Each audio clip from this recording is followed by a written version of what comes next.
सब सुन रहल छी एपी प्रोडक्शन के प्रस्तुति।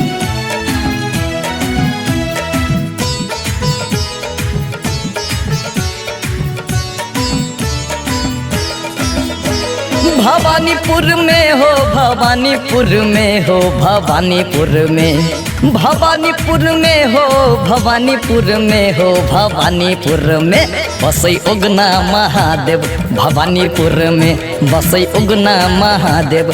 भवानीपुर में, भवानीपुर में हो, भवानीपुर में हो, भवानीपुर में, भवानीपुर में हो, भवानीपुर में हो, भवानीपुर में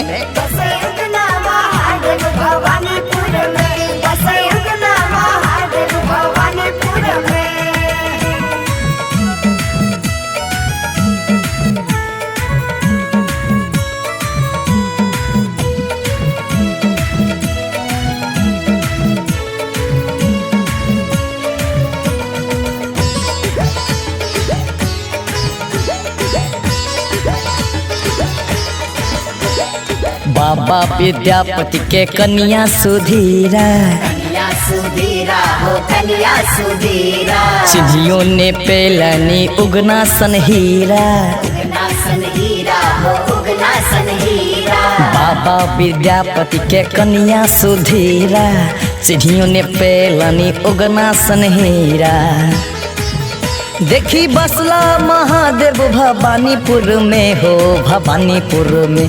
देखी बसला महादेव भवानीपुर में हो, भवानीपुर में बसई उगना महादेव। भवानीपुर में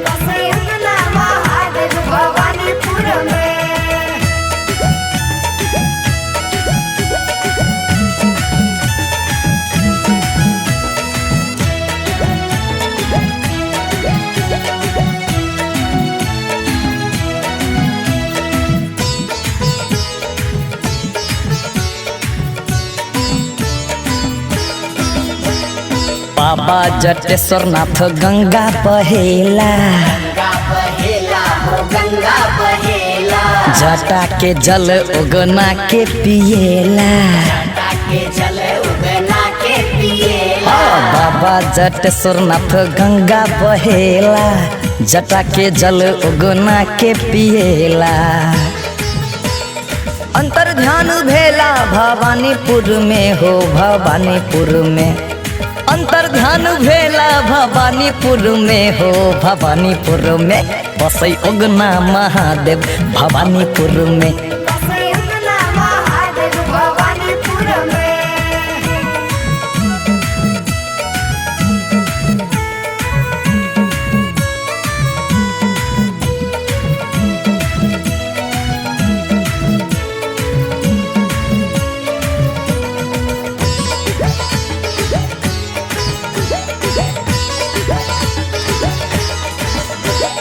महाशिवरात्रि पर भीड़ भारी लागल, भीड़ भारी लागल हो, भीड़ भारी लागल। हर हर महादेव के धुनु छै मातल, छै मातल हो, धुने छै मातल। महाशिवरात्रि पर भीड़ भारी लागल, हर हर महादेव के धुनु छै मातल। राधे से हो गबैया गुण भवानीपुर के हो, भवानीपुर के।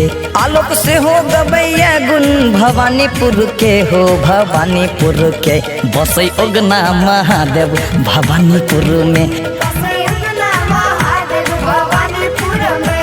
भवानीपुर में हो, भवानीपुर में हो, भवानीपुर में, भवानीपुर में हो, भवानीपुर में हो, भवानीपुर में